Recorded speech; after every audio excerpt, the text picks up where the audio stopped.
রাধে রাধে। নমস্কার বন্ধুরা, বৃন্দাবন ফ্যামিলি ব্লগের আরও একটি নতুন ভিডিওতে আপনাদের সকলকে স্বাগত জানাই। কেমন আছেন সবাই? আশা করি সবাই ভালো আছেন, সুস্থ আছেন। রাধারানীর কৃপায় আমরাও খুব ভালো আছি। তো আজ বুধবার আর এখন ঘড়িতে বাজে সকাল প্রায় 8টার মতো। তো এখনও কিন্তু আমার গোপীনাথের শৃঙ্গার পুজো আরতি কিছুই কমপ্লিট হয়নি। তো এখন আমি গোপীনাথের শৃঙ্গার করছি। তো আজকে বুধবার, তো বুধবারে কিন্তু সবসময় গোপীনাথকে সবুজ রঙের ড্রেস পরাতে হয়। তো তার জন্য আজকে আমার গোপীনাথকে রাধারানীকে সবুজ রঙেরই ড্রেস পরিয়েছি। তো আমার গোপীনাথের কিন্তু শৃঙ্গার পুরো কমপ্লিট হয়ে গেছে। তো এখন আমি পুজো করব। তো তার আগে গোপীনাথের জন্য বাবা মালা এনেছিল বাজার থেকে। তো গোপীনাথকে মালা অর্পণ করে দিয়েছি, গিরিরাজজিকে, মহাপ্রভুকে, পঞ্চতত্ত্বকে মালা অর্পণ করে দিয়েছি। তো বাবা প্রতিদিন সকাল হলেই গোপীনাথের জন্য বাজার থেকে টাটকা টাটকা ফুল আর মালা নিয়ে চলে আসে। আমরা 12 মাস কিন্তু ফুল কিনেই পুজো করি।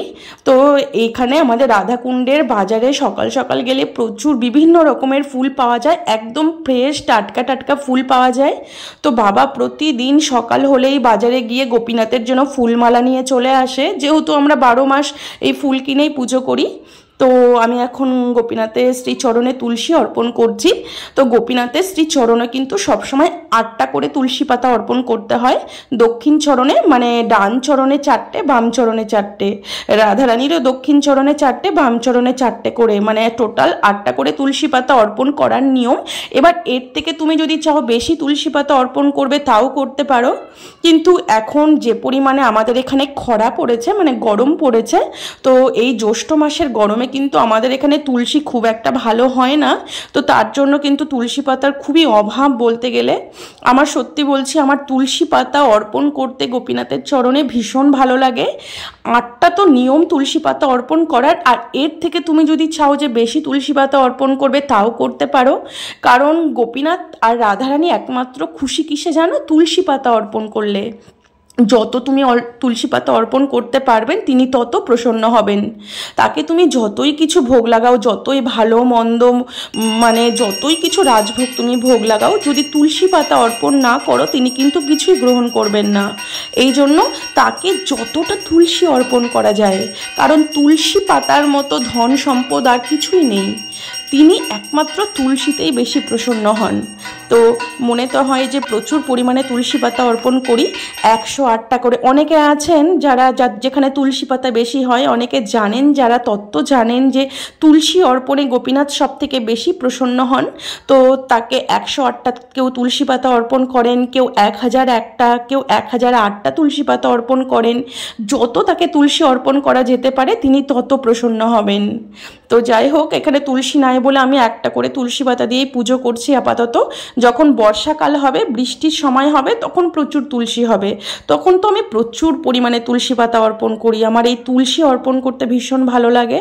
তো আমার গোপীনাথের পুজো হয়ে গেছে, পুজোর পর শৃঙ্গার আরতি হয়ে গেছে। আরতির পরে আমি এখন মা ফল টল সব আমানি করে রেডি করে দিয়েছিল। আজকে মায়েরও সকাল সকাল স্নান হয়ে গেছে। মা স্নান করে সকাল সকাল মন্ত্রস্মরণ, মার যা কিছু ভজন পুজো পাঠ ছিল সব কমপ্লিট করে মা আমাকে ফল টল সব আমানি করে দিয়েছে। তো বাবা বাজার থেকে তরমুজ এনেছিল গোপীনাথের জন্য। তো সকালে আজকে তরমুজ, শশা আর চানাচুর মুড়ি ভোগ লাগিয়েছি।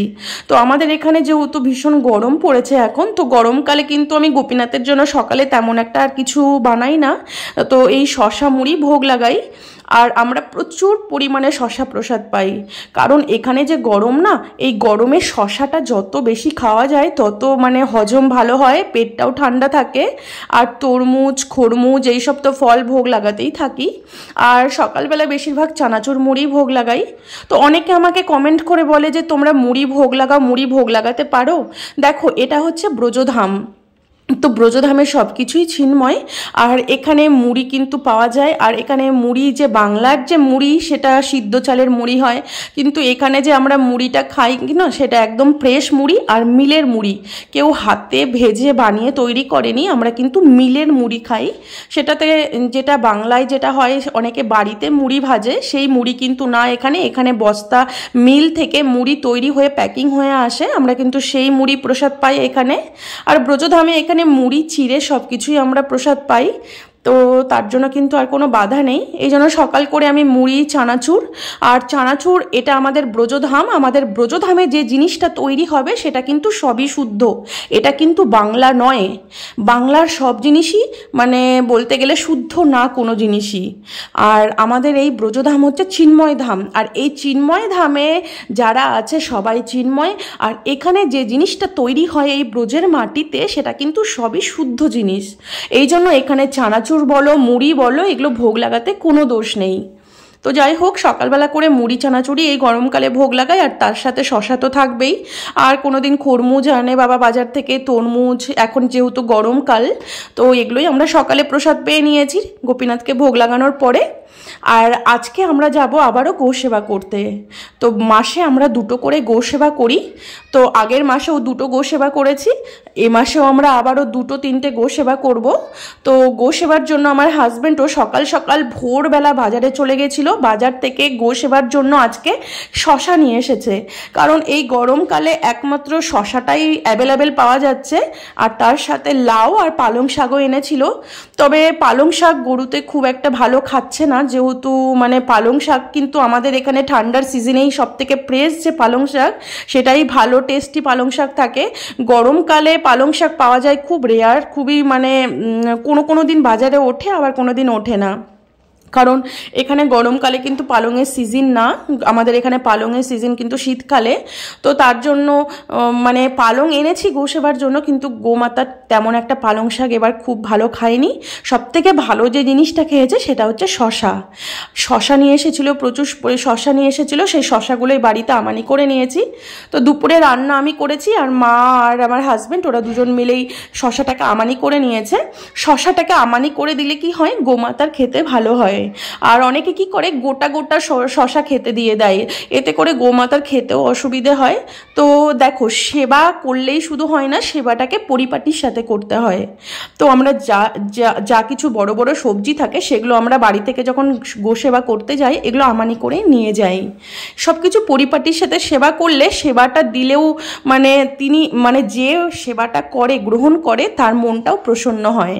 এই যে আমানি করে করে শশাগুলো নিয়েছি, এতে করে গোমাতার খেতে কত ভালো সুবিধা হবে। আর মানে আর গোটা গোটা দিলে কি হয়, গোমাতাদের খেতেও কষ্ট হয়। আমরা যেরকম গোটা গোটা কোনো কিছুই খেতে পারি না, আমরা যা কিছু ছোট ছোট করে আমানি করে তবেই আমরা প্রসাদ পাই, তেমনি গোমাতারও তেমনি। গোমাতা পশু হয়েছে বলে যে তিনি তাকে গোটা গোটা সব জিনিস দিব, তিনি খেয়ে নেবেন, তারও তো অসুবিধে হয় খেতে। তো যাই হোক, তো দুপুরে আমি রান্না করে প্রসাদ পেয়ে আমরা বিকেল 5:30টার দিকে বাড়ি থেকে বেরিয়েছি। তো আমি আর আমার হাজব্যান্ড আমরা দুজন গাড়ি নিয়ে বাইক নিয়েই বেরিয়েছি, আর সাথে আমার মা আর আমার গোপাল আর রাধা দিদি ছিল, তো তাদেরকেও নিয়ে এসেছি। তাদের গিরিরাজ পরিক্রমাও হয়ে যাবে, কারণ এই যে গোসেবার যে সামানগুলো এনেছি এগুলো তো নেওয়ার জন্য টোটো দরকারি। তো টোটোতে যখন জায়গা ছিল তাহলে মাকেও বললাম যে তাহলে চলো, তোমারও গিরিরাজ্যের পরিক্রমা হয়ে যাবে, হেঁটে তো পরিক্রমা দিতে পারবে না, কমসে কম গাড়িতে করে তো তোমার পরিক্রমা লাগানো হবে। তো যাই হোক, তো আমরা সব কিছু সামান সব বস্তাতে প্যাকিং করে নিয়ে আমরা চলে এসেছি গিরিরাজের তটে। তো এখানেই আমরা বারবার গোসেবা করতে আসি। এটা কেন আসি এখানে বারবার সেটা আগেও তোমাদেরকে বলেছি। দেখো, আমাদের ব্রজধামে তো প্রচুর গোশালা আছে, কিন্তু সেখানে প্রচুর অ্যাভেলেবেল খাবার আসে গোমাতার জন্য। কিন্তু এই গিরিরাজের তটে যে গিরিরাজের তট আশ্রয় করে যারা পড়ে থাকে, যেসব গোমাতারা ছেড়ে দেওয়া গোমাতা, এখানে যে গিরিরাজের তটে যাদের আমরা সেবা করতে আসি, এই গোমাতা কিন্তু কারো পালিত নয়, এখানে সব ছেড়ে দেওয়া গোমাতা। তো ভক্তরা এদেরকে যদি খেতে দেয় তবে এরা খাওয়ার পায়। আর রাধারানী গিরিরাজের এত কৃপা, কেউ না খেয়ে থাকে না। দেখতেই পাচ্ছ গোমাতার চেহারাগুলো কত সুন্দর সুন্দর, সারাদিন যে এদের খাওয়ার কত পরিমাণে আসে, এরা সারাদিন খেতেই থাকে। সত্যি বলছি, রাধারানীর অপার মহিমা। ব্রজধামকে আশ্রয় করে থাকলে কারো কোনোদিন খাওয়ার অভাব থাকে না। তো দেখতেই পাচ্ছ গোমাতারা এসে খাচ্ছে, আর আমার হাজব্যান্ড ও নিজে হাতে সবজিগুলোকে আমানি করেছে। আমার মা আর আমার হাজব্যান্ড মিলে আমানি করে ও নিজে বস্তাগুলো কাঁধে চড়ে নিয়েও গোমাতাদের খাবার দিচ্ছে। তো এখানে আমরা যে গাড়ি নিয়ে এসেছি তাকে বললেও সে দিতে পারতো, কিন্তু আমার হাজব্যান্ড ও বলে যে আমি নিজে হাতে গোসেবা করব। তো এই জন্য ও যা কিছু সেবা ও নিজে হাতেই করার চেষ্টা করে। তাদের সবজি আমানি করা, সেগুলোকে বস্তায় ভরা, আমার মা আর আমার হাজব্যান্ড ওরা দুজন মিলেই করে। আর এদিকে আমি রান্না বান্না গোপীনাথের সেবাটা আমি সামলে নেই। তো ও সেগুলোকে আমানি করে বস্তায় ভরে, বস্তার মুখগুলোকে সেলাই করা থেকে আরম্ভ করে সেগুলোকে টোটোতে ওঠানো, আবার সেই টোটো থেকে ঘাড়ে করে এনে সেই গোমাতাদেরকে ঢেলে দেওয়া, সমস্ত কাজ কিন্তু আমার হাজব্যান্ড ও নিজেই করে। তো দেখতেই পাচ্ছ পালং শাক দেওয়া হয়েছে। গোমাতারা কিন্তু পালং শাক খেতে চাইছে না, কারণ আমাদের এখানে গরমকালের যে পালং শাক সেটা কিন্তু একদম টেস্টি না। এখানে পালংয়ের সিজন হচ্ছে শীতকালে। শীতকালের পালং খুবই এরা ভালো খায় আর খুব স্বাদও লাগে খেতে পালং শাকগুলো। গরমকালে যে পালং শাক বাজারে পাওয়া যায় এগুলো আমরাই খেতে পারি না। তো যাই হোক, তাও আজকে একটু পালং শাক রান্না করেছিলাম ঠাকুরের জন্য। তো দেখো গোমাতারা এখানে খাচ্ছে। লাউ নিয়েছিলাম, তার সাথে শশা। আর আমার গোপাল না গোমাতাকে খুবই ভালোবাসে। ও গোমাতা দেখলে একদম পাগল হয়ে যায় গোমাতাকে খাবার দেওয়ার জন্য। তার জন্য কিন্তু যখনই গো সেবা করতে আসি তখন কিন্তু আমার গোপালকে সাথে করে নিয়ে আসার চেষ্টা করি। হ্যাঁ, কোনো বার ওকে আনতে পারি না, কারণ ও গোমাতা দেখলে ও ভীষণ পাগল হয়, কারণ ও গোমাতাকে ভীষণ ভালোবাসে। যখনই ওকে বলা হবে হাম্বা, ও দৌড়ে বাইরে যাবে হাম্বা দেখার জন্য। তো এদিকে আমরা গোমাতাদের ওখানে কিছু খাবার দিয়ে আবার আগে গিয়ে কিছু খাবার দিব। তো আমরা একটু দূর পরে গিয়ে আবার গোমাতা আছে ওখানে কিছু। তো গিরিরাজের তটে তো পুরো গিরিরাজজিকে ঘিরেই গোমাতারা থাকে, তো এখানে বেশি পরিমাণে গোমাতা থাকে। তো এখানে এসে এখানে আমরা আমার গোমাতাদের খাবার দিব। এই জায়গাটাতেই কিন্তু আমরা বারবার গোসেবা করতে আসি। তোমরা যারা আমার ভিডিও দেখো তারা দেখেই বুঝতে পেরেছো। এই জায়গাটাতে এটা কিন্তু গিরিরাজ পরিক্রমা মার্গ, এটা ভিতরের রাস্তা। বাইরের একটা গিরিরাজ পরিক্রমা মার্গ আছে, কিন্তু বাইরে দিয়ে আমরা আসি না, কারণ বাইরে গোমাতা তেমন একটা নেই।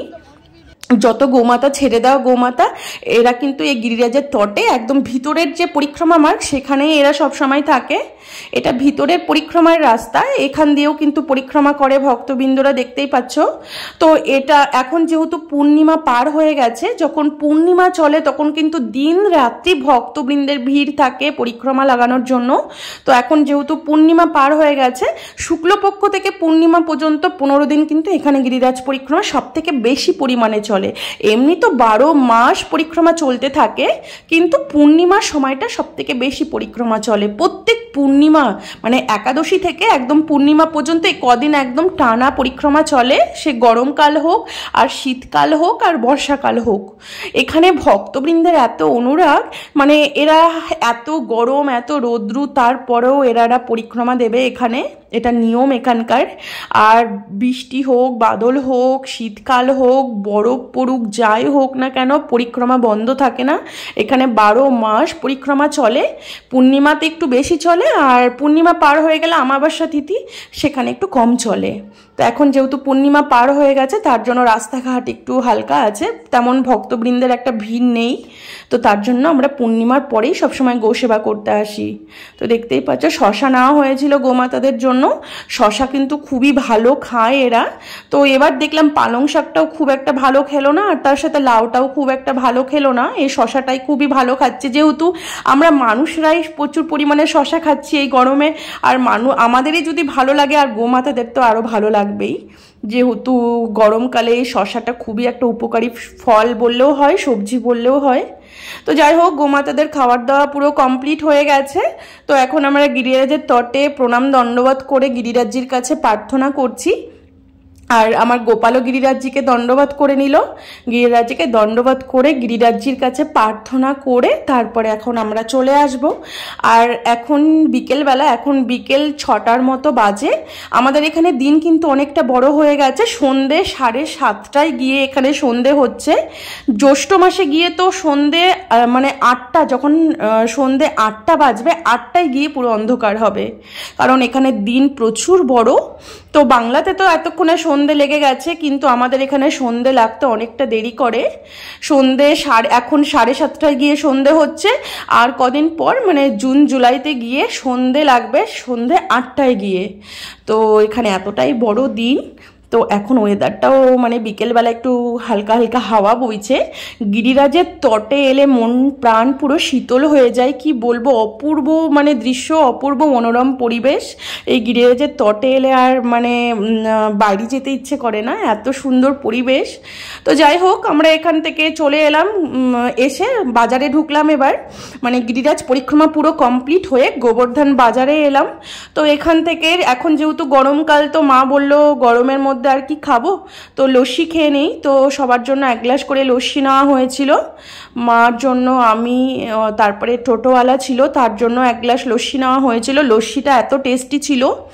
তোমরা সবাই জানো আমাদের ব্রজধামের লস্যি 1 নাম্বার লস্যি, ভীষণ ভালো খেতে, একদম পিওর।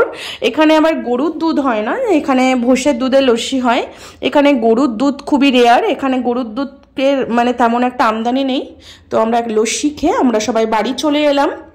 তো বাড়ি এসে একটু রেস্ট করব, রেস্ট করে আমরা কুণ্ড পরিক্রমায় চলে যাব। কারণ কুণ্ডে বৈশাখ মাসে যেহেতু আমরা দীপ লাগাচ্ছি, তার জন্য পরিক্রমাটা বন্ধ করি না, প্রত্যেক দিন পরিক্রমা দেওয়ার চেষ্টা করি। হ্যাঁ, কোনো দিন হয়তো কাজের জন্য পরিক্রমা দেওয়া হয় না, তো পরের দিন 2টো পরিক্রমা দিয়ে দেই। তো আমরা বাড়িতে এসে একটু রেস্ট করে আমি আর আমার হাজব্যান্ড আমরা দুজনে পরিক্রমা দিতে বেরিয়ে গেছি। রাধাকুণ্ড দর্শন করে দীপ লাগিয়ে আবার বাড়ি ফিরে আসব। তো যাই হোক, আজকের ভিডিওটা আমরা এখানেই শেষ করছি। আবার তোমাদের সাথে দেখা হবে পরের একটা নতুন ভিডিও নিয়ে। তো ভিডিওটি যদি ভালো লেগে থাকে তাহলে প্লিজ আমার চ্যানেলটি সাবস্ক্রাইব করে আমার পাশে থাকবেন, আর একটা লাইক, কমেন্ট, শেয়ার অবশ্যই করবেন। সবাই ভালো থাকবেন, সুস্থ থাকবেন। আর আমি কয়দিন ধরেই যাবত ঠিকমতো ভিডিও দিতে পারছি না, মানে রেগুলার ভিডিও দিতে পারছি না, আমি একটু কাজে ভীষণ ব্যস্ত আছি। তো এখন থেকে চেষ্টা করব রেগুলার ভিডিও দেওয়ার। তো যাই হোক, সবাই ভালো থাকবেন, সুস্থ থাকবেন। আজকের মতো আমি ভিডিওটি এখানে শেষ করছি। রাধে রাধে।